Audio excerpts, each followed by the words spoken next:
As a young citizen of India, armed with technology, knowledge, and love for my nation, with a vision of transforming India into a developed nation, I'm joining Shobhit University.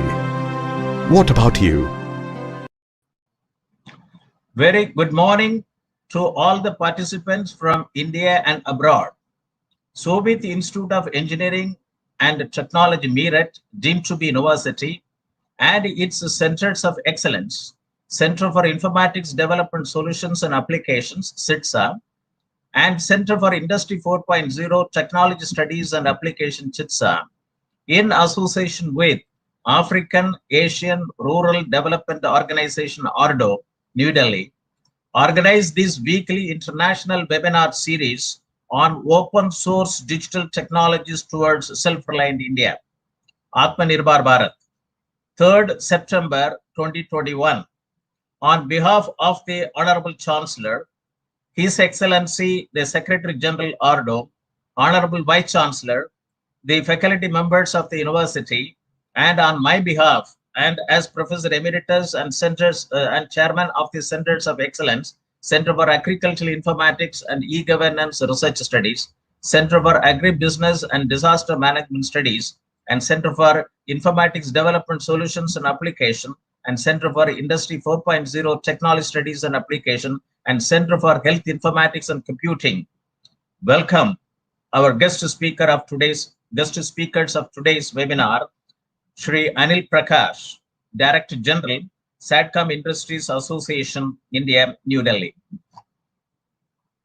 And also his colleague, Shri Rajiv Gambhir, Senior Director, Technology Policy, SATCOM Industries Association. Today's topic is on space startups, connecting to international markets with emerging business model. I wish to inform the participants and the guest speakers that under this international webinar series, these two centers of excellence, Center for Informatics Development Solutions and Application and Center for Industry 4.0 Technology Studies and Application, have organized 41 lectures so far. Open technologies to provision simple and economical IT infrastructure, a roadmap for students using free and open source software and reaching goals of Atmanirbhar Bharat. Open source software and industrial IoTs for SMEs. Free and open source software adoptions and business models. Open data platform for smart digital government. Technology imperatives make in India for self-reliance. Edge artificial intelligence. Data governance for self-reliant India. Digital India transforming governance and society. India's email service citizen at mail.com in 22 constitutionally recognized languages. Ecosystem architecture for digital transformation. Education system, cyber critical infrastructure. Seizing opportunities in open innovation and value creation network in the digital world for self-reliant economy. Ensuring food safety and compliance through technology. Digital India, urgent need for semiconductor manufacturing in India. Technology investment in agriculture value chain, role of foreign direct investments. Entrepreneurship and skill development, AI design pathways. The rise of platform economy, revisiting value chain governance. Era of automation, industrial robotics, and Industry 4.0. Indo-German perspective of technology transfer, skill gap analysis and opportunities. Role of artificial intelligence in healthcare, current developments in diagnosis and vaccine research. Digital agri-tech and industry perspective and agri-startups perspective. Health informatics network value chain, e-health system and beyond. Leveraging emerging technologies for ensuring transparent and traceable agri and food supply chains. Unleash the power of citizen development for enterprise software development. E-governance models towards sustained quality service to citizens backed up by technology. Indian MSMEs to adopt Industry 4.0 technology capabilities. Urgent need for mentorship and accelerator program. Building public digital platform using microservices and API. Health informatics network value chain, early childhood development and learning. Health informatics network value chain, clinical AI, interface between machine learning and health informatics. Health informatics network value chain, importance of social medicine and community health. Gravity filter, G filter, a simple low-cost solutions to the drinking water treatment in rural India. Open source GovTech startups empowering growth with automation. Digital transformation in small enterprises and small businesses of India, challenges and opportunities. National Digital Twine Program, need for a robust geospatial infrastructure. Industry 4.0 in MSMEs, benefits of indigenously developed CollabCAD from National Informatics Center. Mass serialization and anti-counterfeiting solutions to fight illicit trade. Cyber security, risks, challenges and solutions, intelligence approach to reduce cyber risk. New Internet IPv6 root server toward Atmanirbhar Connected Bharat. India startup, reflections and possible policy interventions needed for scaling up to Gram Panchayat. Blockchain and crypto for digital assets platform, pathways for global trade. Robot as a service, leverage technology to solve enterprise challenges.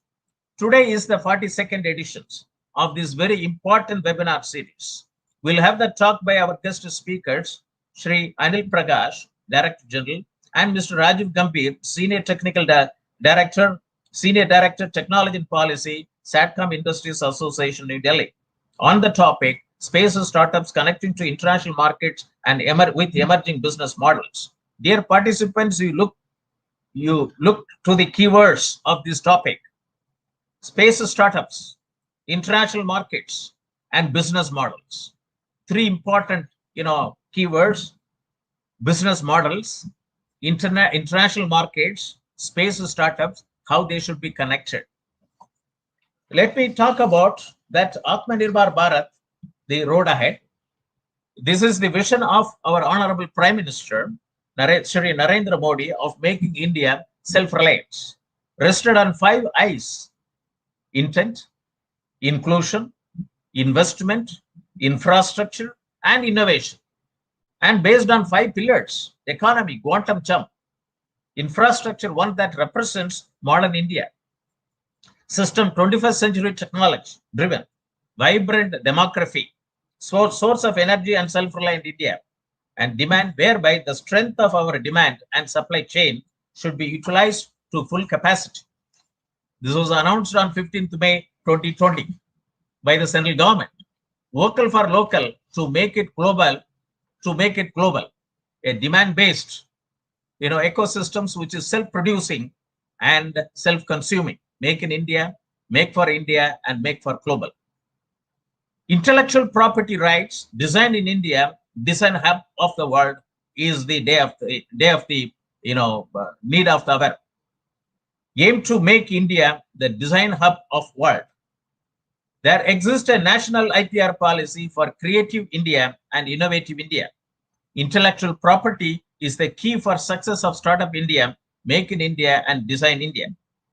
Building the innovation engine through design thinking is which has 3 levels of innovation: product / service level, business level, and at to management level.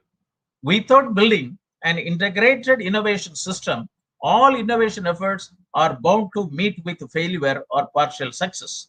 Key takeaways on this innovation engine is that business model framework, management innovation network, design thinking framework, 3C framework for integrated innovation, and the innovation of engines, the concept of platform, and building a platform-based business model through open innovation framework, building a knowledge-based economy and a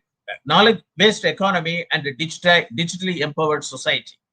This is what is being envisioned under Digital India program to transform India, into a knowledge-based economy and a digitally empowered society. On 20th February 2019, the Ministry of Electronics and Information Technology published a report titled India's $1 trillion Economy, Digital Opportunity in collaboration with McKinsey and Company.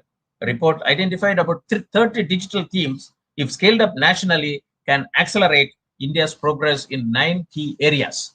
Digital world, it is the rise of platform economy is emerging. We need a digital ecosystems.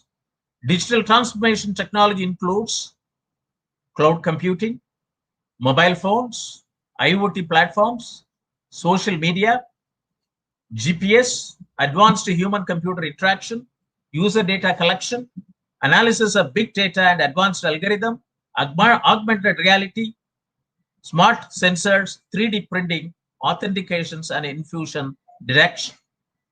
Space tech industries. India, a country home to great minds, has made its presence felt in the space among superpowers such as United States of America, Russia, and China.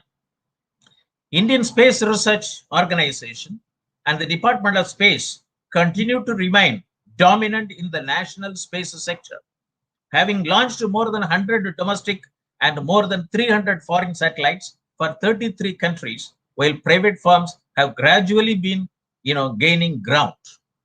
India will reach new heights as the country's indigenous space agency, ISRO, has now taken the space tech startups under its arm to guide, encourage, and even collaborate with them.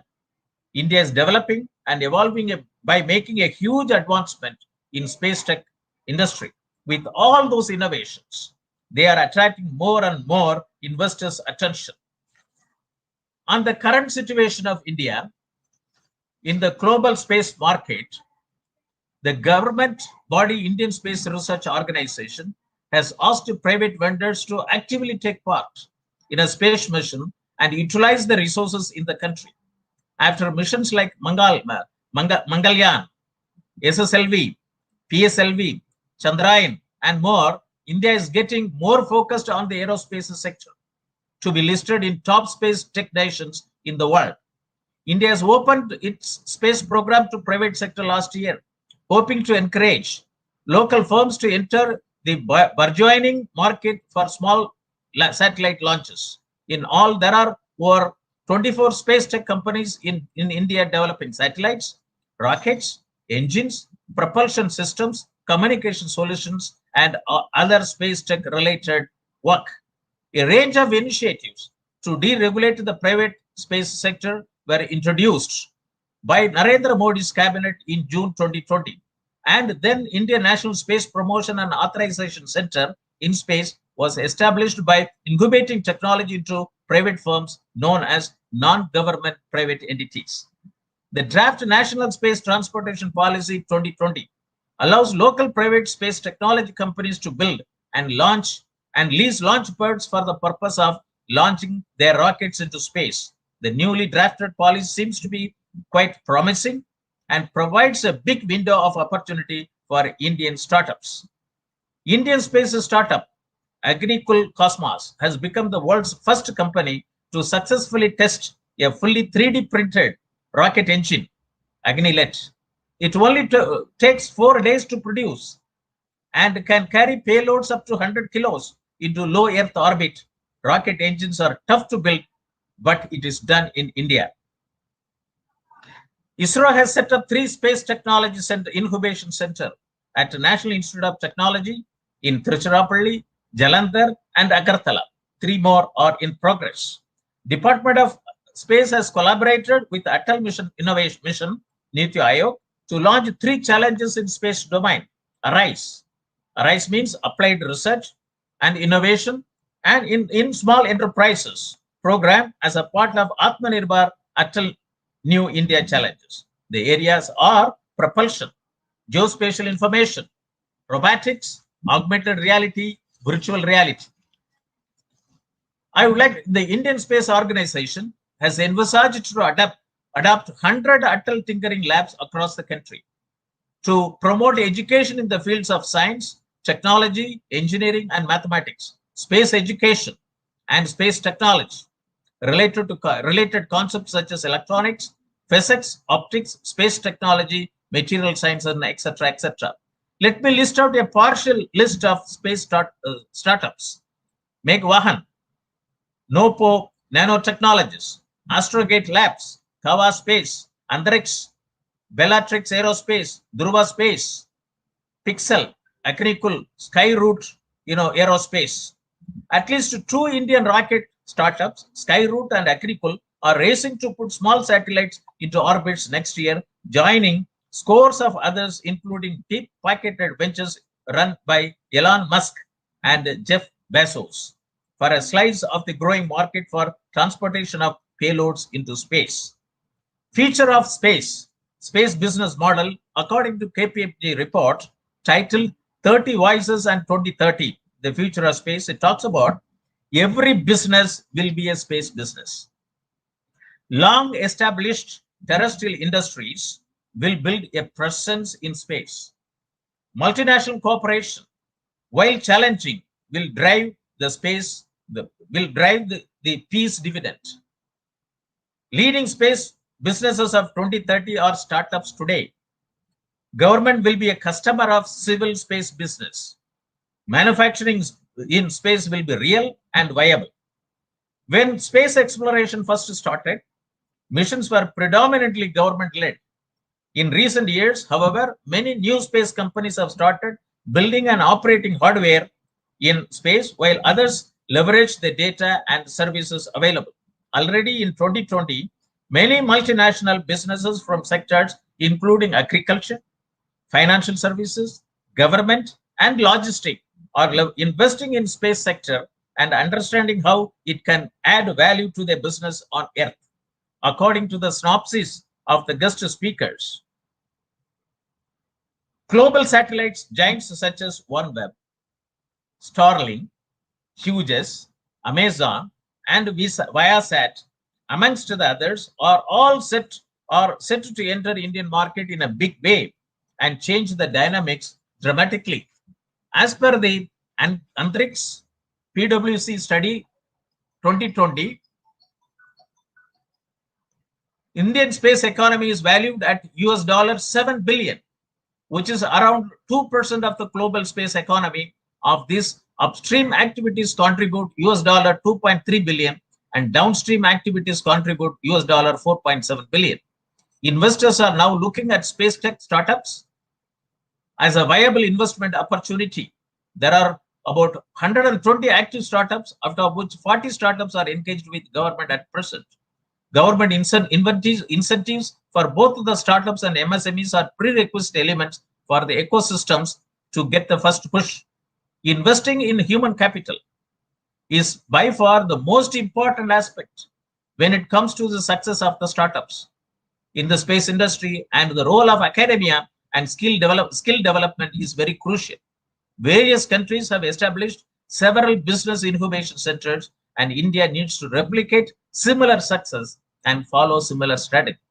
With this background, let us now turn to the address by our guest speaker, Mr. Anil Prakash, Director General first, and next, Mr. Rajiv Gambhir, Senior Director, Technology Policy, SATCOM Industries Association, New Delhi, on the topic, space startups connecting to international markets with emerging business models. The topics will motivate and galvanize the participants watching our telecast through facebook.com Sobhit University India or youtube.com Sobhit University in or linkedin.com/company Sobhit-University for motivating them to harness the power of transformers, technology, and capital to establish the startups to become open APIs for effective collaboration with the emerging space startups in the country. Let me introduce our guest speaker. Mr. Manish, can you put the profile of Mr. Anil Prakash? Mr. Anil Prakash is the Director General, SATCOM Industries Association, India, New Delhi, is a very widely experienced in government relation, regulatory and policy framework with a strong techno-commercial background in telecom, ICT, satellite and broadcasting on digital platform with 37 years of work experience. Mr. Anil Prakash is associated with the International Telecommunication Union, ITU, for more than a decade and has played an influential role in contributing towards ITU's activities in India. He is an active member of various task forces set up by the government and Telecom Association and Chamber of Commerce. Mr. Anil Prakash has represented at major international conferences and for more than 3 decades. Currently, he is serving the SATCOM Industry Association as Director General, which represents a unified voice for the SATCOM industry in India. Mr. Anil Prakash, we welcome you to the today's international webinar series on in open source digital technology towards self-reliant India, Atmanirbhar Bharat. Over to you for your address.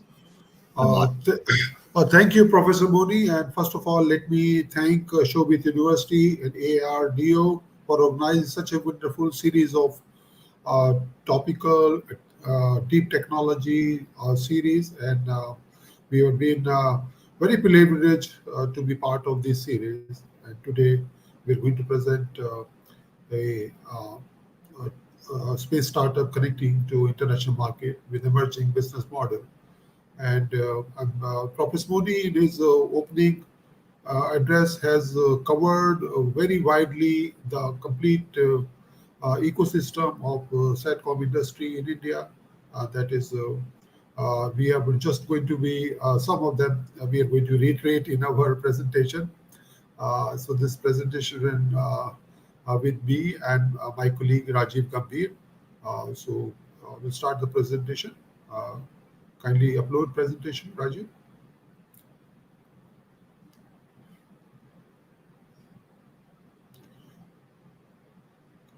Thank you. Maybe we can move to the next slide.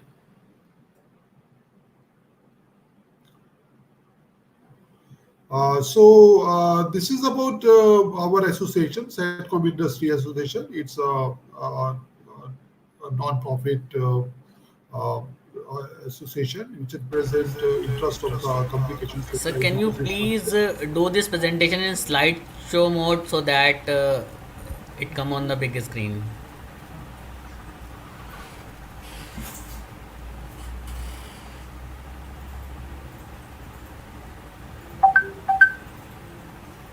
Rajiv, can you put on slideshow?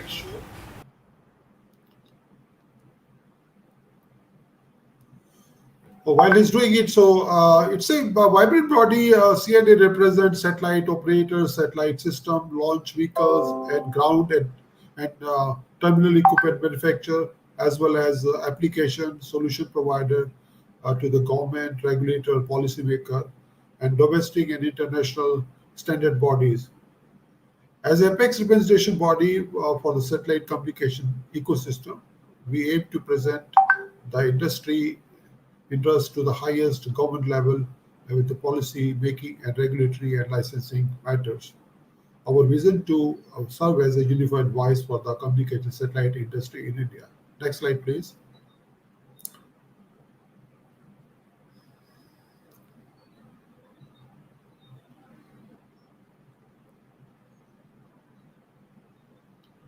Next slide, Rajiv.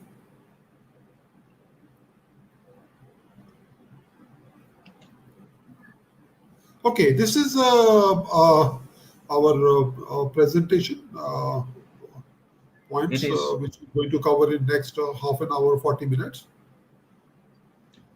I think, Mr. Anil, the slide is not coming. It is not visible. Yeah, he's trying to put it back.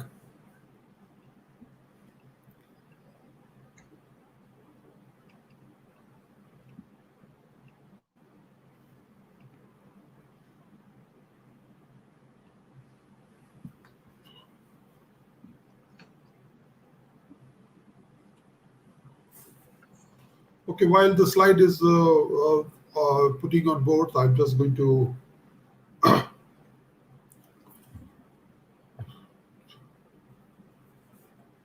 shall I put it from my side, Rajiv?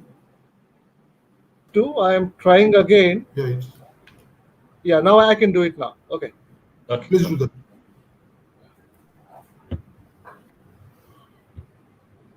Okay, good. Yeah, move to the second slide. Yeah. Oh, this is the Can you put it in slide share mode? Slideshow mode from the beginning.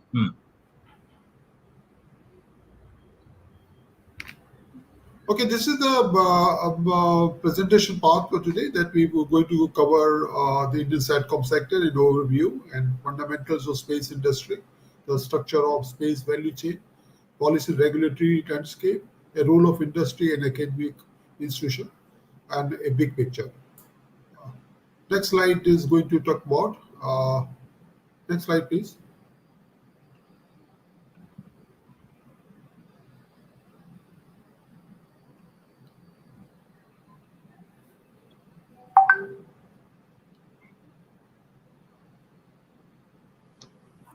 Raju, next slide. Happening at my end, Manish. I think you will have to do it from your side. Okay. Because I am on the slide which says the Indian economy powered by satellite. Are you able to see that? No. No, sir. Yes, sir. You please email me the slide. I'll show from my end, sir. I think the slides were emailed yesterday, but I'll do it right away. Sure, sir.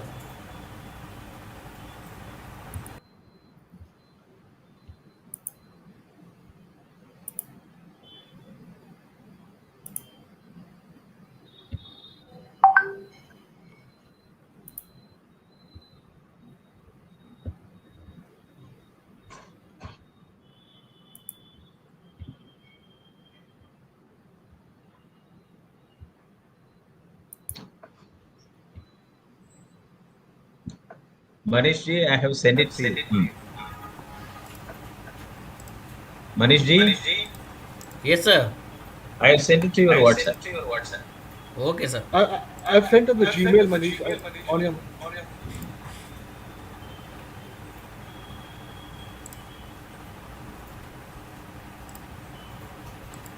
I'm sorry, listener, for this technical glitch. And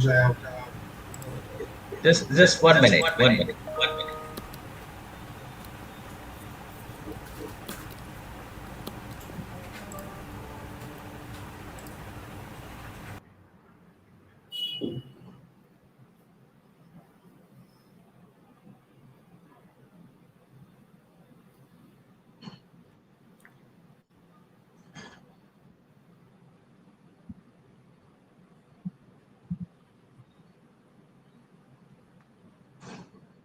moving to the next slide. Okay, so this is the agenda for our discussion. We already covered. Let's move to the next slide quickly. This is a very important slide which touch upon the Indian economy powered by satellite, and you see the three pillar of the ecosystem is strongly represented by the satellite ecosystem. The one hand, the government services, and the other hand is the industry, the vibrant industry, and the citizen. So it connects the government, industry, and citizen. And the applications which touch upon by the satellites, ranging from like we are viewing every day in our home, the television. There are the television screen, then bank ATMs, which is powered by the satellite, and it is ease of that you can draw cash anytime, anywhere.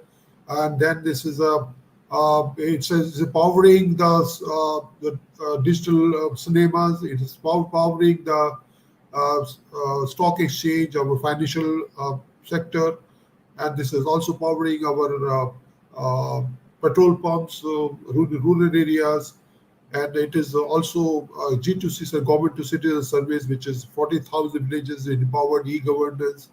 So this is a very important aspect of the satellite ecosystem and how it works in our day-to-day life. Next slide, please. This is another application which is further elaborate how it is going to be used in the enterprise network, in the banking network, digital cinema. I touch upon one go, the 3,000 screens in the first day, first show can be seen. This could be possible because of the satellite. Otherwise, you go back to the early days and you say there is a rolls of films are being transported from one cinema to other, and at the one given time, only few cinemas can show a film release. Now, at one go, not across in India, but it's across globe. In one go, it can be seen in multi locations at the same time. It has empowered. COVID has shown it. We have to work from home. We're confined to the wherever we have now. So how the application is it's empowered by the connectivity, and satellite plays a very crucial role in connecting those places which has not been connected otherwise. We have a community Wi-Fi. Then it is working as a 4G or 3 backhaul service. You use the mobile services which is being used now. Some of the area which is required backhauling, where the satellites come in play a big role into it. It's also work on our mobility, where it is connecting our aircraft while you are on air. This in-flight connectivity, or when you are on a sea, the maritime connectivity is all possible because of the satellite. Of course, it's bring us to our digitally connected, and it's create a digital, this is a digital divide. So next slide, please. This slide shows that how at the same time the multi areas of the society is being connected through this digital divide, and you see the one hand that there is a rural area, and which is people are the students are joining and e-learning, and there is a you see the number of dishes are popping out from the windows. It's because all they are watching the television, and then you see the disaster area where natural calamity occurs, and immediately without any further delay, complications being set up, and it's helped to mitigate the disaster relief. So this is the very crucial role which satellites play today in our life. Next slide, please. This slide will touch upon Professor Moni has in his opening word touch upon how India has been started in journey in the space satellite area, and the left side picture shows that what is the satellite industry globally. It is $500 billion industry, and there are key areas where the satellites touch upon. And on the right side, India is just started. We are a very nascent state. You see that there is various application in terms of satellite connectivity. We have certain constraint because of the bandwidth, but we're going to overcome with this in the next decade or so. Ground equipment which receive the satellite signal, they are limited. We are getting up to manufacturing, as Professor Moni also touched upon the manufacturing opportunity as set by the government various policies. We have satellite manufacturing. It just started in a small way, but it is going to go. ISRO is have the open arm policy, and it's helping us, the manufacturing community to work on that direction. Then we have the launch industry, which is we have a laurel of the having to launch industry, because we have successfully launched number of satellites in the sky, not only Indian satellite but the foreign satellites. The bottom of this slide, right hand side, it shows that we have 2% of the global market share, which is close to about $5 to $7 billion. We have a capacity to grow to 10% in the next decade, which will be a $50 billion industry, and it is because of the technical innovation and resilient network, be able to transform to be the next hub of satellite activity in India. Next slide, please. This slide touch upon the evaluation of the space sector, and I touch upon in the previous slide. It's growing in from the various satellite development to launch facility. Then we have the connectivity. Then we have a remote sensing application. We have navigational. Then there's a defense application. So all are working in a tandem, and it's creating a push and pull for the requirement for the satellite and the space sector. Next slide, please. So how satellites work, and they work probably in a different band, and these slides touch upon which bands on what bandwidth and what their services are. You see that there is first is L band, which is 1 to 2 gigahertz band, and it's used for our GPS system and NAVIC system. And then we have a S band, which is 2.24 gigahertz, which is used for broadcasting and the mobile satellite solution. Then we have a C band, which is 3.6 to 4.2 gigahertz, which is used for the broadcasting again and for TVR service. And then we have a KU band. We probably see the small dish outside of your home, or I think there's a KU band that is primarily used for the DTS service. And we have close to about 70 million active DTH subscribers in the country. Then the last one is K band, which is very important band, which is start 27.2 to 29.5 gigahertz. This is the frequency which has been identified by the International Telecommunication Union for the satellite services. This is the new age satellite communication with where the high throughput satellites work, and this all important bands are important, and India has to follow the international norms and for the availability of the bandwidth in these bands. Next slide, please. We have that. This is also important slide where we have the various satellite orbit and where their applications. We have GEO, MEO, and LEO.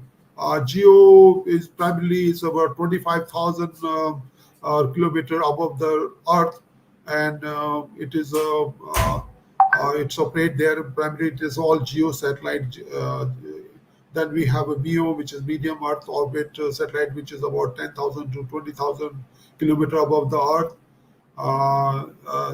Then we have a LEO, which is much talked about nowadays. It's a low Earth orbit, which is very closer to Earth. This is about 160 kilometer to 1,600 kilometer above the Earth. And this is because they are closer to Earth, and they have a high latency. Low latency, and they can provide a lot of application in IoT area. So this is also the broadband connectivity to anywhere, anytime. So you'll be hearing about the Starlink or OneWeb and Telesat and Kuiper of Amazon. They are all active LEO constellations, which is going to be operative from the next year onward, from mid 2022. We have the LEO OneWeb constellation is going to be available from India. So India has launched 328 satellites for 33 different countries, and we are the one of the fourth nation which have the satellite launch capacity. Next slide, please. So this slide is basically talk about. Now I will like to hand over to my colleague Rajiv to take it forward for the slides. Over to you, Rajiv. Thank you very much, Mr. Anil Prakash, for your initial opening discussions. Let me introduce Mr. Rajiv Gambhir. Mr. Rajiv Gambhir is the Senior Director, Technology and Policy, Satcom Industries Association, India. He is a seasoned broadcast media and a telecom professional. With a career span of over 3.5 decades, working with optical, coaxial, terrestrial, wireless, and satellite-based access businesses for video and data delivery. Prior to Satcom Industries Association India, Mr. Rajiv Gambhir was the Vice President at Reliance Jio.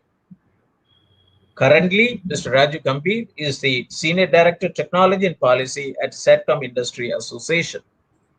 Mr. Raju Gambhir, we welcome you to the international webinar series on open source digital technologies for self-reliant India Atmanirbhar to, to talk on space startups connected to international market with emerging business models to the participants who are from both India and abroad.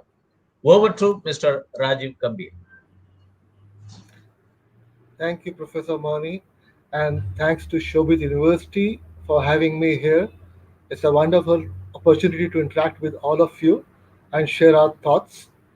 Uh, so, while Anilji has taken you through a journey of the importance of the satellite segment and how it contributes to the national economy, allow me to take you through a journey of technology and how it has impacted the businesses on where we are today. Some of you may be aware of the historical aspects, but for the benefit of those who are not, I may want to reiterate.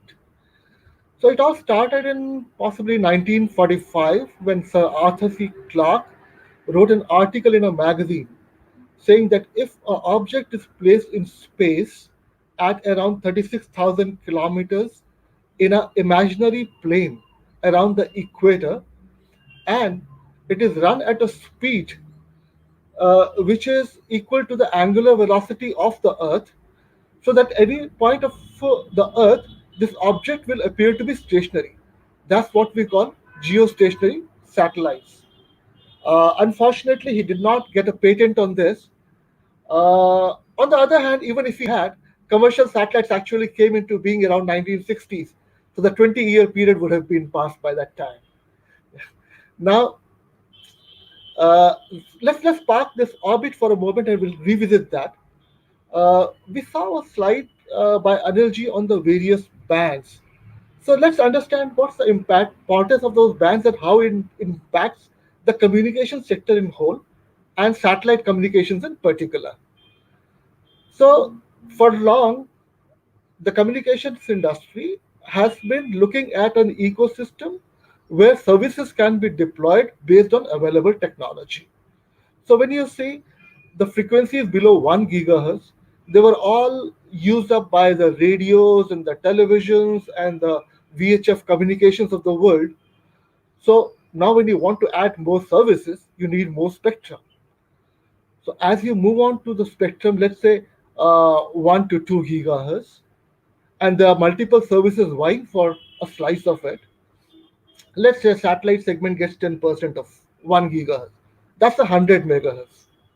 Now, what kind of information can be carried on that is essentially dependent on two parameters. One is what is the spectrum available, which we decided as 10% of 1 gig is 100 megahertz. And the other is how many bits. Information is bits, right? So, how many bits per hertz can we deliver? And that there are a lot of technology parameters that would determine that. But what if this 100 megahertz is not sufficient? Do I fight with other alternative services to get a larger slice, or do I look at greener pastures? So that's where, when you, let's say, if we move our communication to 100 gigahertz, and I'm just taking it as an example, just showing a number to you, 10% of that would be a 10 gigahertz spectrum. That's a whole lot of spectrum available to any communication systems. Now, for the communication services to develop in that segment, the technology has to be able to support it. So why services earlier in the lower bands was because electronics was not advanced enough to develop components and subsystems which could serve the higher frequency bands. Now, the Ku band, which and the Ka band, which Anilji mentioned, which is around the 30 gigahertz range, electronics was not able to support that. There are also some other issues in respect of what kind of atmospheric impacts are there on different frequency bands. Why I'm laying this groundwork of history is because each one of those decisions has impacted businesses and are going to impact businesses in times to come. Now, let's come back to orbit for a moment now. When we looked at the geostationary orbit, and because the object looks stationary to Earth, uh, you could have three satellites theoretically covering the whole of Earth, at least the habitated portion of the Earth. Now, satellite applications broadly fall into three areas.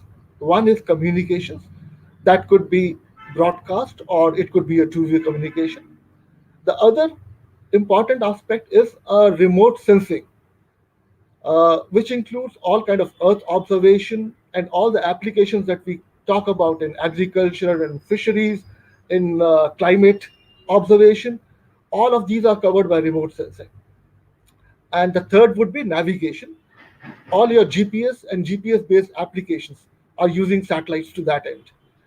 So uh, when it comes to the, let's talk about the navigation shortly. And there was a recent study which said that just in case GPS fail, the US economy will suffer a loss of $1 billion per day. So you can understand it's not just a satellite, but the kind of economy it supports and the kind of wealth it generates for countries. At the same time, there were, while you were doing Earth observation at geo orbit, which is 36,000 kilometers away from Earth, uh, you understand that the payloads, let's say an optical payload, it's an imaging device. You have your Google Maps, right? You have those snapshots, and you see the satellite imagery over there. The optical payloads would be much larger because now you are trying to zoom in from 36,000 kilometers to the Earth's surface. You would like to reduce the optical payload size, and one way of doing that would be to bring the satellite closer to Earth.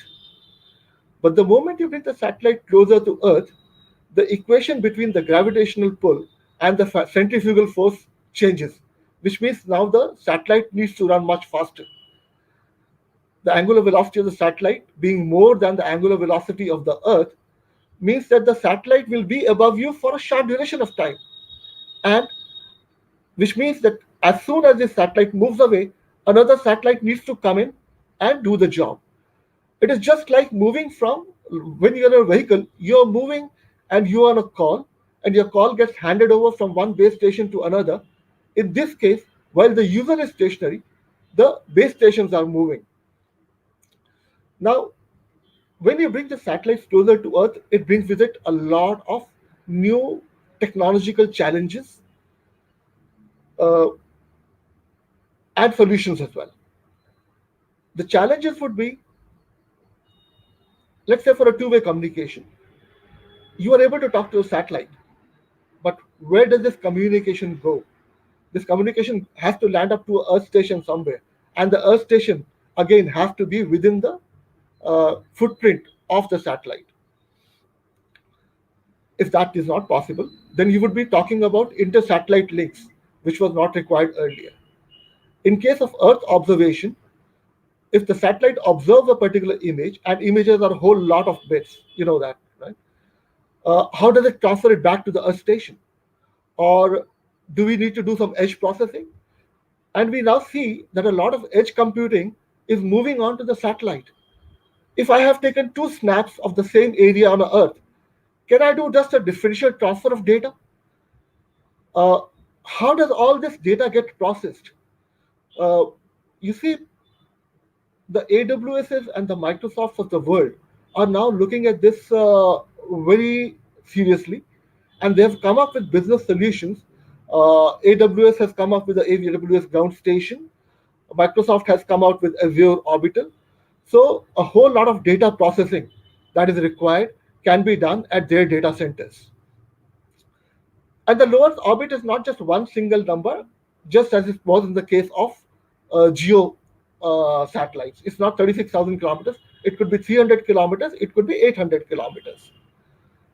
Which means that now the rockets that we need, one, they do not need the power to go up to 36,000 kilometers. At the same time, now we need a rocket which can do a multi-orbit maneuver. It should be able to launch a satellite at 300 kilometers, and then move on to drop another satellite at 600 kilometers, and then move on to drop another satellite at 800 kilometers. The smaller satellites also means that the power backup systems would be smaller. The, the average life from a geo satellite used to be 15 years, which in the case of LEO satellites we say is around 5 years. Which brings us to the launch equation. Now, do we need launch services? Because these satellites will need to be replaced every 5 years. Do we need launch services which can do a more frequent maneuver?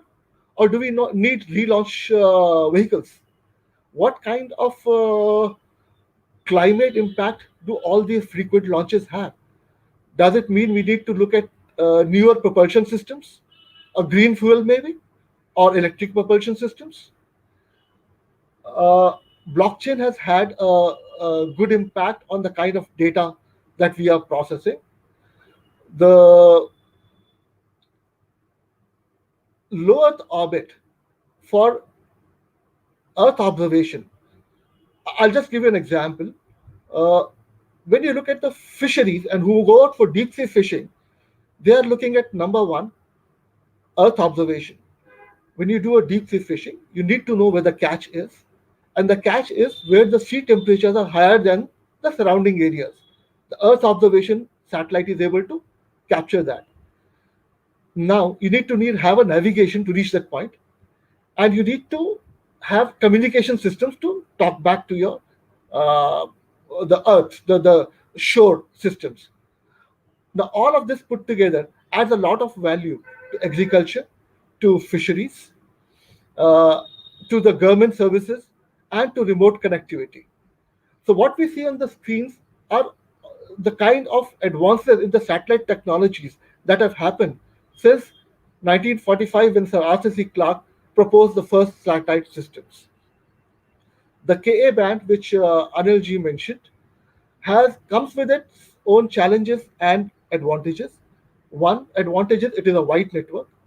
Other advantages being a high frequency, you could narrow the beam for a spot on the Earth, which means that you could use the same frequency again and again on another spot on the Earth. So there is a higher frequency reuse, and because of a narrow beam, you could have more power on the Earth. Combine this with the LEO orbit thing, and you have a lot of business solutions that will work. But are we talking of a traffic jam? The kind of satellites we have around 2,000 to 3, we have around 3,000 satellites orbiting the Earth today, and the plans are to have another 12,000 to 20,000 satellites in the next 2 years. That's going to be a lot of traffic around the Earth. Now, that brings us to the topic of space situational awareness. And while we talked of a lot of startups in this country, one of the startups that we are engaged with is launching satellites for understanding the satellite's trajectory path. So it would help with collision alerts, it would help with collision detection. It would also help for the end of a satellite to deorbit that satellite because that slot needs to be cleared for a new satellite to come in. Can we move on to the next slide, please? I'm sorry if I took too much of your time on this particular slide, but I thought this part was It is, important. Mr. Kabirji, it is very important that you take your own time, and this talk is very important because our the youths studying in rural institutions, rural area, have to understand. And this is the technology, even though it is initiated, India is well positioned, but understanding, awareness, the rural area, rural institutions are minimal. And take your own time, and the time is not a constraint, and the technology propagation is more important. Please don't get constrained. Please carry on. Thank you so much, Professor Maulik. Thanks for the kind words. So can I go to the next slide, please? So what we discussed, the whole industry of the satellite. The space value chain can be structured or bucketed around three subjects. One would be the upstream, which includes the satellite manufacturing, the satellite launches, the program management, the mission control. The other would be the midstream. Once the satellite is in orbit, you need to do telemetry, tracking and control, station keeping, mission control. So that would be in the midstream. And the downstream is where all the value add for other industries comes in. So when we talk of the communication side, when we talk of the earth observation information, when we talk of the navigation applications that we discussed earlier, all of that would be the downstream applications, and that generates a lot of value in terms for the economy as such. So Anil ji touched on the subject that we we aspire to grow from $7 billion today to around $50 billion in a decade, uh, and that would be just around 10% of the space economy, right? That would a whole host of it would be coming from the downstream applications.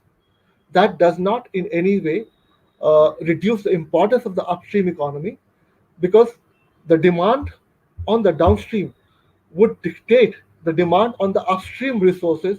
So, more satellites, more payloads, more launches, and more situational awareness of the space.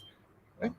So, today we have the upstream, the 7 billion is mostly divided into upstream and downstream, because the midstream is kind of a budget for the ISRO part, that being the uh, practically the sole player on that side today. But that's the situation is going to change as we move ahead. Can we go to the next slide, please?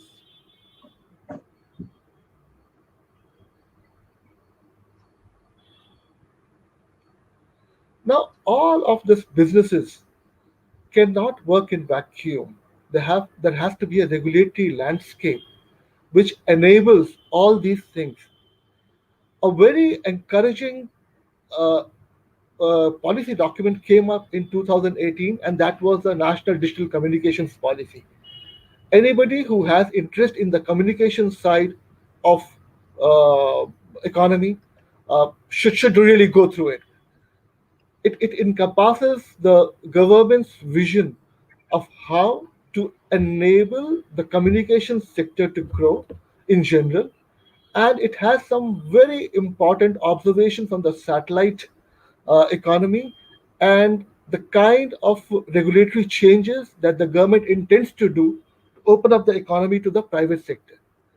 This was followed up with a slew of draft policy measures, and they were from recommendations from TRAI, there were approvals from the Digital Communication Commission, there were some uh, draft space policies on the space com, remote sensing, navigation, and space transportation, as Professor Moni mentioned. And we also now have a draft policy on the humans in space, right? So all of this lays the groundwork. As the pieces come together, uh, the industry will have a much larger role to play in the space economy than it is doing today. Today, the industry is uh, quite capable, and the capability has built by the support of ISRO. And we have to give them the due credit for laying these foundational things in mind. Can we go to the next slide? I think we would have something there on this. Yeah. So, just for a reference, the PSLV project, 80% of that is outsourced to the private industries. So you can understand that while the whole project is conceived and managed by ISRO, the major components and the major manufacturing of the subcomponents, sub-assemblies is outsourced to the private industries. This builds up a whole host of capabilities in the industry, and we are engaged with companies who are now even doing work internationally, albeit at a smaller scale. The potential is much higher for that. In similar lines, the Mars Orbiter mission, over 120 companies have contributed to the manufacturing of that particular mission. That talks a lot about the capabilities that we have in this country. And the capabilities could go down to something as simple, or I wouldn't say simple, but something as uh, very consequential, not trivial, but something not known, let's put it this way, as carbon nanotubes. Carbon nanotubes have a special role in the satellite thing, and we have a company here who does 100 crore business in carbon nanotubes alone, and that's a very specialized product. So, with all these capabilities and the regulatory landscape coming up, we see a scope for these existing industry players to grow much larger and uh, for them to take on the world markets, and also a place for startups to play. Can we go to the next slide, please? So, the startup community in India, uh, I'm really proud of that. I engage with each one of them, and they are doing some phenomenal work, some exciting work. I talked to you about that company which is working on deorbiting satellites and space situational awareness. Professor Mani talked about Agnicool and Skyroot were in the launch business. Bellatrix have a launch project ready, but they are also working on satellite thrusters, the Hall thrusters for satellite. Because in station keeping, the satellites need to have some kind of maneuvering from time to time, and you need a low energy thrusters there, uh, and you don't want to add a lot of fuel load to the satellite. So those Hall thrusters impact there. We have companies which are working on the frequency bands higher than the Ka band in the Q and V and E bands for communication links. There is a company which is working on using optical links for communication between satellite and Earth and inter-satellite links as well. When I look at them, I feel much younger myself. When I look at you guys, I feel much younger myself. There is so much that can be done in this segment, and there's so much uh, outcome that can be delivered in education, in agriculture, in climate, in enterprise, satellite manufacturing, Earth observation. Look at Earth observation alone. Optical imaging is now being supplemented by synthetic aperture radars, because you see optical imaging works in lighted conditions.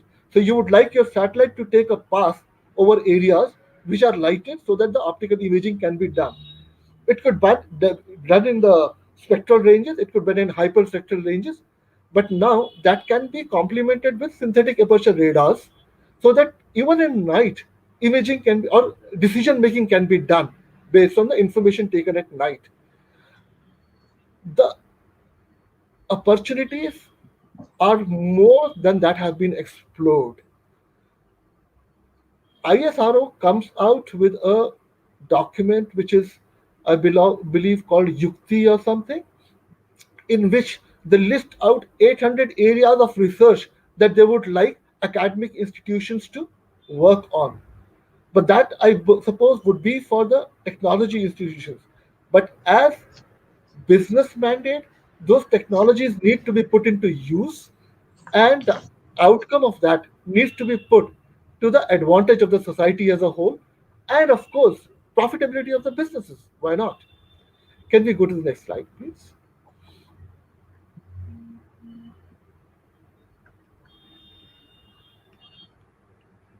Thank you. So, when I look at these startups, some of them are being incubated right now at the Indian Institute of Science, at IIT Chennai. IIT Mumbai is doing a good work. Professor Moni talked about the ISRO initiative of having the stick, that's called some incubator centers. Uh, I'm forgetting the full form of that. It's an incubator center which is there at the NITs in India. Uh, they have research outsourced to colleges, and few of these startups have come from there. So the foundational work that ISRO has done is also helping in these startups in coming up with solutions not thought of before, or looking at problems with a different perspective. And ISRO, being a research organization, has a lot of capabilities at hand. So, and they do a lot of hand holding for these startups.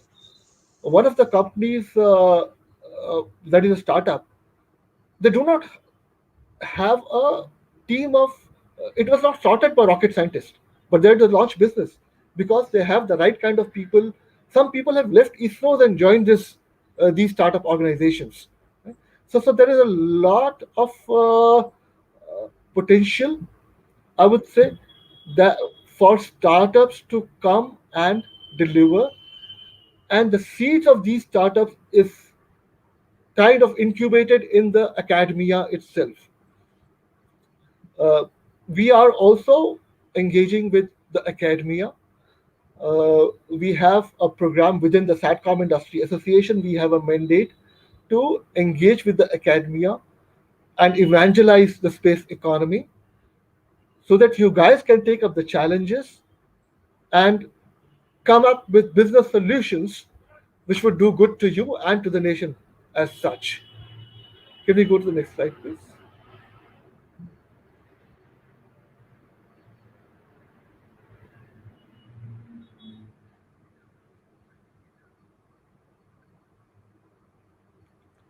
So this is a list of companies, and this is neither uh, complete nor conclusive because the situation changes every day. But it's just to give you a glance of the kind of companies which are either present in India or waiting to enter.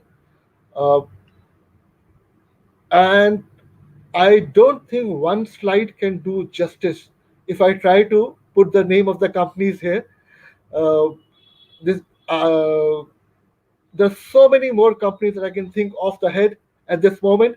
But this should give you a picture of what kind of opportunities are there, either starting an enterprise or working for an enterprise which is into the space economy. Can we go to the next slide, please? So there was in 2020, the finance minister announced the participation of the private sector and how the nation could support those initiatives, and the businesses, whether it's national or international, they're keen to bring in the foreign direct investment into the India. The regulatory landscape, as I mentioned, the pieces are being put together, and they will come up uh, with a structure that will be very conducive. We have the regulatory function is now being established within ISRO as a separate entity called InSpace. So all the regulatory interfaces of the industry with the space sector would happen through InSpace, and conflict of interest, subjects like conflict of interest will not happen. More clarity, proper SLAs, a better turnaround times can be established, right? So all of this, once this comes in, we expect a lot of investment to come into the nation, and the satellite segment, uh, as was mentioned before, every company, Professor Moni mentioned, every company will be a space company. Yeah. So yes, and we do agree with that, and we are quite upbeat about the potential of this sector and for the nation as such. Next slide, please. So that's a big picture. I'll just uh, read through it. The GOI around has over the years shown an intent to for this sector to grow. The NDCP 2018 was when the intent was very clearly put forth into a document, and it was a very good document. The MSME system that we have today has a lot of capabilities.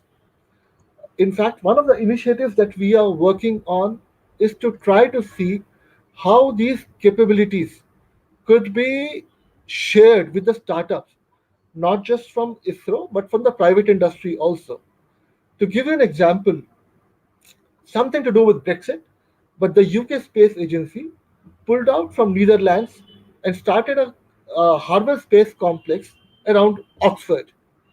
Today, they have some large anchor companies, Airbus and Boeing, and some other, and then they have a whole slew of startups within the campus who are able to. There is a lot of technology sharing, there is a lot of facility sharing, We are looking at facilities which are available within the MSMEs and the government, which can be made available to the startups so that they don't have to. It's a capital intensive industry. Let's agree to it. So every company need not invest in the same facilities. So as an association, we are trying to see how we could bring those facilities on a sharing basis to small startups so that they could do their experiments, they could do their tests. Everything need not be tested to space. In fact, a lot of those tests are done on ground before the object is actually sent to the space. So we are working towards those ends, just sharing of the record. And we are quite encouraged by what the startups are doing, but the potential is much more. The number of startups in India are lesser on a per capita basis or on a per as a percentage of GDP than they are in a few developed nations, and we would like a similar development to happen within this country as well. So uh, I think I will shut up now and leave the floor open in case you have any questions. Thanks so much. Thank you. Thank you. Thank you very much. And Mr. Anil can also join now. Very nice set. And it is indeed a very important address by both of you from a very important institution, SATCOM Industries Association, and also it's the type of talk which you brought in, you delivered with the knowledge which accompanied. It's very important, and it is and this series that is today is the 42nd edition, and it is quite enriched. When I started my first edition in the month of August 2020 during the COVID situation, I was keeping my fingers crossed, and every week it is going, except for one 45 days when I was not well, I have stopped it. But otherwise, every week by 11:30 it starts, without even a minute delay. But today, I'm very happy that it has really even motivated me to spend more time, and also to invite through your institution more industries to talk on space industry, space technology, to motivate the youth from the rural area. You said it that space industry requires constant flow of young innovation minds to join. Today, it is restricted to the students of urban area, urban institutions.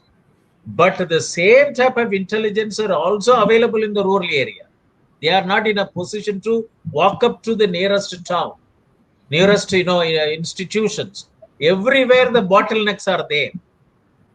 Even though it is the economy is opened up, institutions are opened up, and I am very happy that ISRO is now it's after with their opening their leading technologies to the people. And I still remember that when the Mr. Madhav Nair, Shri Madhav Nair was the chairman of ISRO. I was part of the one committee at propagation of technology, space technology at the grassroots level. In the meeting, at that time I was Deputy Director General NIC, I requested the chairman that why can't you ISRO adopt about 120 Department of Geography in various colleges at the grassroots level who teaches geography, so that your remote sensing pictures has to be interpreted at the panchayat level. And when this big dam will be burst, depending on the water, and then it destroys so many areas that there's a commanding areas. And I was he was very much agree. I was able to see his face, but immediately once a space scientist who was participating, He said that, sir, that many of the geography is not taught with mathematics and physics. And when only two universities teach, geography as a science, University of Pune and another, Andhra University. And all the other places, it is considered as it comes under, arts, humanities. And it is a part of social science. And then before I opened my mouth, the chairman said it, we will write to UGC to change the curriculum. We will write to UGC in order for ISRO to, support the Department of Geographies in both in the, government institutions and private institutions. And we need a lot of human resources to interpret our remote sensing, imageries at the grassroots level. These are all now restricted to Institute of Higher Education institution in universities or university departments and IITs and Indian Institute of Science, Bangalore. Let us write to UGC to change the curriculum to include maths and physics. And when the minutes of, even after the chairman said it, when the minutes came, those items were not included. I refused to sign. It has happened in 2008. And, now today, I retired in 2013 as the Director General National Informatics Center. Now I associated with the university to set up 5 centers of excellence to promote technology to the rural area, and agriculture, industries, and health, and the 3 important areas to, until unless we, digitalize Indian local economy, Indian economy cannot be digitalized. And it is more important. So today I am very happy through your presentation. That's why when Mr. Anil Prakash, which he sent the conference of invitations of, I think, 1 month back, then I thought that I should invite both of invite Mr. Anil Prakash, and he said that Mr. Rajiv Gambhir also has to participate. And today you have done a wonderful one. You entered with a one that big picture opportunities. And with the past success of ISRO, and you also given an example that PSLV has got 90%, components were outsourced. And that shows that India has reached the higher level of manufacturing with joint, public sector and private sector collaboration, cooperation, both the science, technology innovations and the research innovations and development innovations and manufacturing innovation. But innovation has to be not only in the assembling, it has to be in every aspect. And your slides are something like it is, if many of the research scholars would have participated today, they would have picked up every one of your slides for their in-depth study. You got about something like 24 slides, except the initial one and the last one. Thank you. That the 20 slides minimum would have attracted 20 research problems. Why not? How not? And where not?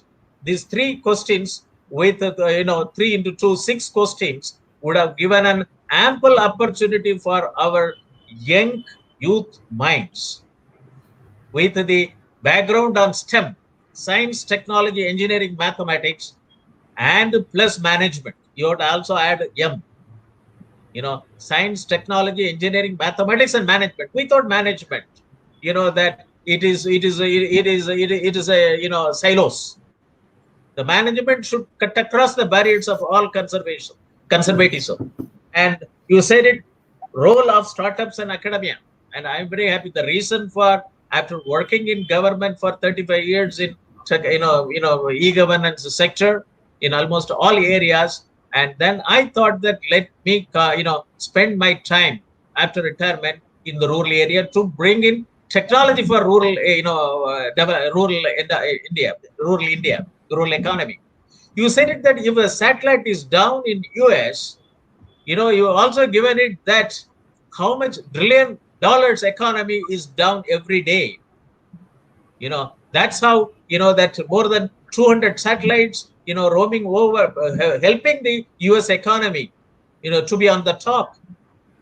So India is a huge populations. It's about equivalent to 29 countries. That how many satellites should roam around in the low Earth orbit? That's why I thought that in my introductory one, I should also quote the KPMG, report that the future of, of this space is that, is a space industry, and even government will become a customer to the space, industry. That is an important thing. And, and I'm very happy that the government was able to rope in MSMEs like anything. And it's until unless our the India has got about something like 63 million MSMEs, and these MSMEs has to be digitally empowered with the government support, and government bodies which are supporting MSMEs, they're all looking, they're in this deep slumber. Industry 4.0 technology is being taught. It is nowhere near MSMEs. So I initiated a course on MBA in Industry 4.0 to train only CEOs of MSMEs. Whether it is 5 people MSME or 100 people MSME, the CEOs has to be trained. They have to be AI-enabled leaders. They are the edge computers. They should adopt edge computing. And as a technologist, as a former IITian, I did my MTech Computer Science from IIT Chennai 76, 78 batch. I am very happy to listen to your, as a student, I was listening and taking notes for both of your presentation and so on and so forth. But it needs, and on one slide, I was very much concerned. I should repeat it. It has to go as a policy paper with your support from the university to the government. Remove regulatory and the spectrum uncertainty to ensure foreign direct investment. It is a big statement which you made it, and nobody else would have made such a statement. You've done it for the interest of Indian economy. It has to be on the top. And when, it is not like a defense sector, even the defense sector also, that MSMEs, many of the components are outsourced to MSMEs. But this is a technology-based, industry. Communication is more important, and sophisticated technology can come. And if all 4,500 engineering colleges in the country, and also 18,000 non-engineering colleges who teach computer science, if the students are taught, effectively, this biology, mathematics, physics, and computer science as the core subjects, without any, without any, reservations, because young kids can learn this, science components without any inhibition. And the teachers also has to be, trained, and that trained on a periodic basis. And the country has to have the strong National Institute of Teacher Training in mathematics, National Institute of Teacher Training in physics, National Institute of Teacher Training in biology, National Institute of Teacher Training in in computer science, and so on and so forth. You said in 5 areas: electronics, fiber optics, and space technology, and so on and so forth. One institution of space science and research is not going to help this country. Those Indian Space Research Institute, without any inhibition, they have to move down to the rural areas. They have to accommodate and put it whichever 4,500 engineering colleges, whether UGC gives NAC accreditation or not, that they have to go and see that rural students with that impact that and curriculum has to be changed. Change the curriculum. And we have to make that it is not only online India, it is a real-time India, real technology. And your two statements which you made it, remove regulatory and spectrum uncertainty to ensure FDI is one important policy paper. Second one is space industry requires constant flow of young innovative minds to join. We have got IITs, NITs, IIMs, Central University, and Triple IT. Every state, 29 states, 29 into 5 National Institute of Importance. So they have to identify, go down to every institutions, pick up students with STEM capabilities. And, it should not stop with only giving some awards and scholarships. They have to see to that where they should end up in their career. That is more important. And so this is a very important topic. And, Mr. Anil Prakash and Mr. Raju Gapit, and, with your support, I would like to initiate some academic program in the Sobhit Institute of Engineering Technology and through Centers of Excellence to motivate and galvanize the rural students with the STEM capabilities to get into space technology enabled industries. It is very important.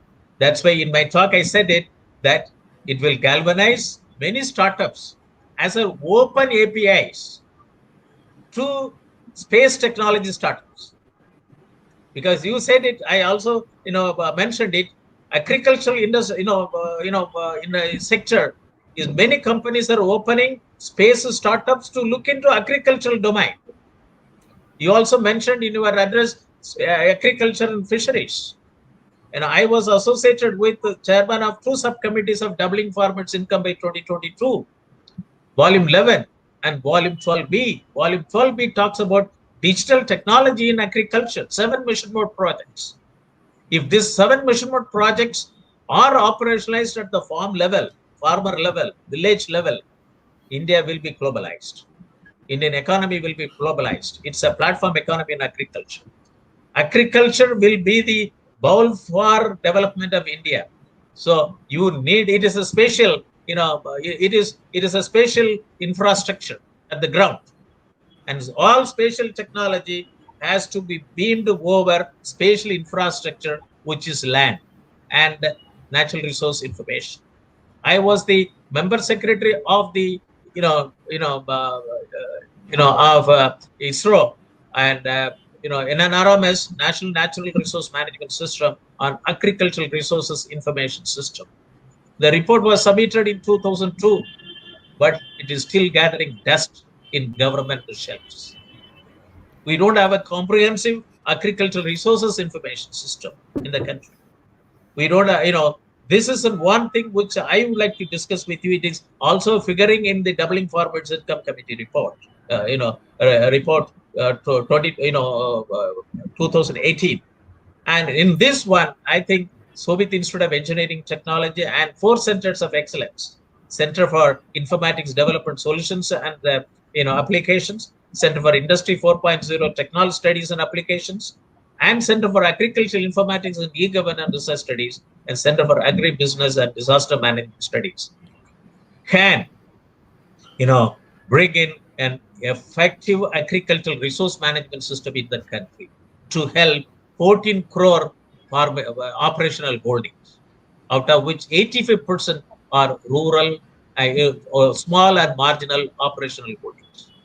They are not the large scale farmers, and they are the food security of the nation. They have to be given all technology support, not only the digital support through the terrestrial line, it also has to come from the space technology. And I know I have even chaired a lot of discussions on presentation on space technology for agriculture in space, many of space in agriculture in space. And this is a very important thing. This is a beginning, and between for our relationship between space, Satcom Industries Association India and Sobhit Institute of Engineering Technology. This webinar series is organized in collaboration with, in association with African Asian Rural Development Organization, which is headquarters at Delhi, which is a 33 member countries. Today, the talk which both of you delivered is also beamed to all the 33 countries, member countries of Ardo through the website of Ardo, portal. So I'll be very happy that to have our relationship cemented very effectively, and also both for academia and industries association, and also startups to become an open API to space tech startup. With this, I would like to hear final words from both of you before I close this webinar. Over to Mr. Anil Prakash and then Mr. Rajiv Gambhir. Thank you, Professor Moni, for very nicely capturing the whole, the space sector. Uh, what we are lacking in the country is basically the academia and industry collaboration. Um, but the startups have shown us the way and the path, and we have to make a conducive atmosphere through the policy development, through the incentivizing various universities and putting up their center of excellence. So the more and more young minds get get their thought developed into products developed into uh, a real resource for the sector. So it is very important, and I'm very sorry to say that there is hardly any. You also said in your quote there is a very little work is doing in that direction. I think that our uh, emphasis will be, as I said, Com Industry Association to reach out to all the academic institutions. Those have a appetite, and they have the open up their space as a one of the stream into their academic uh, curriculum. And not necessary it has to be engineering college, as rightly said. It can go across, as you said, that why can't be engineering college be taught the geography? Similarly, why can't be space engineering be taught at the arts level? Similar way, because everyone did not have to be become a the rocket science person, but there are a lot of work is required to understanding the space, the ground segment, their administration, management, but they must have the fair understanding about how the space technology works. I give the example of Nalsar University of Hyderabad, and it's a very fine law institute, a very premier institute, um, that they are allowing any discipline from any graduate discipline. They come and they pursue their career in the law, and they have a diploma courses. They have another training programs, which allows anyone who walks into they have an interest in law. They can join. Similarly, I think we must open up any engineering college or any other institutions they wanted to adopt non-engineering graduates if they wanted to pursue some of their career in the space sector. I think that so it is the innovation of the university which looked into and work on that fashion. It's a very important pillar of in the ecosystem, the academia, because they churn out young minds, innovative minds, the people, the future of the technologies, the future of the industry. They all come from the academic institution. We have to support academic institution at one point of time. So I think I'm very happy that your announcement to make Shobit University as one of the center for excellence, as a bedrock for developing space science and at your university. That's really laudable. And whatever the sport you want, we'll definitely work out offline. So how we can nurture further on that direction. So Rajiv, you want to add anything from your side? So let me, Professor Moni is saying, So you were saying Rajiv, something? you add anything? Yeah. Mr. Raju Gambhir, you would like to Yeah. say Yeah. any statement, any final statement, final views? So, first of all, and again, I would like to thank you again, Professor Mani, Shobit University, and everybody who's listening to this talk for the time. I agree with you. I have a lot of hope on the youth, and I invite them to a journey into space. The pun is intended. We are talking of the businesses and the economy around the space segment, and it's all yours. Thanks. Thanks to the youth of the Thank you country. very much. And, I have circulated MOU copy to Mr. Anil Prakash, and please look into this one. And we Sure. will have this MOU, signed between the Soviet Institute of Engineering Technology and, SATCOM Industries Association India. And then let us start program in the diploma level or certificate level, and in association with SATCOM, Industries Association India. That will be the way forward, and it is a takeaway point from this today's present webinar series. And I would like to request both of you to put your thought process in a as a technical paper, and this will become an policy paper to be submitted to the government from the university.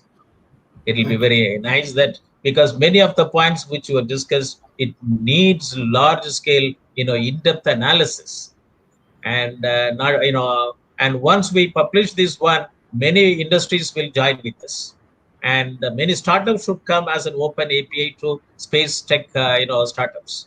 That this is an important thing. SMEs, startups with young mind, which you said it, and let through that with the technology which they have it, and let them be an edge computing AI for space tech startups, with whatever Yes. capabilities they have it. With this, I thank both of you for participating in this important international webinar series, and we will continue to be remain in touch with each of us, and let us develop this academia industry collaboration. Thank you very much. With this, I will close the webinar and we will leave the studio. Thank you. Thank you. Thank Thank you, Professor. Thanks Thank for you the very much privilege. for the participants who have participated from India and abroad, and greetings from Soviet University. For more research inquiries, please contact Professor Moni Maraswamy, Professor Emeritus and Chairman, Center for Industry, Informatics Development Solutions and Application, and Center for Industry 4.0 Technology Studies and Applications, and former Director General, National Informatics Center, Government of India, New Delhi. My email ID is moni@sovietuniversity.ac.in. We thank the Honorable Chancellor of Soviet Institute of Engineering Technology, Meerut Deemed University, and His Excellency, the Secretary General, African Asian Rural Development Organization, New Delhi, for constantly supporting the international webinar series on open source digital technologies towards self-reliant India, Atmanirbhar Bharat. Thank you very much. Have a nice day. We will close the webinar and leave.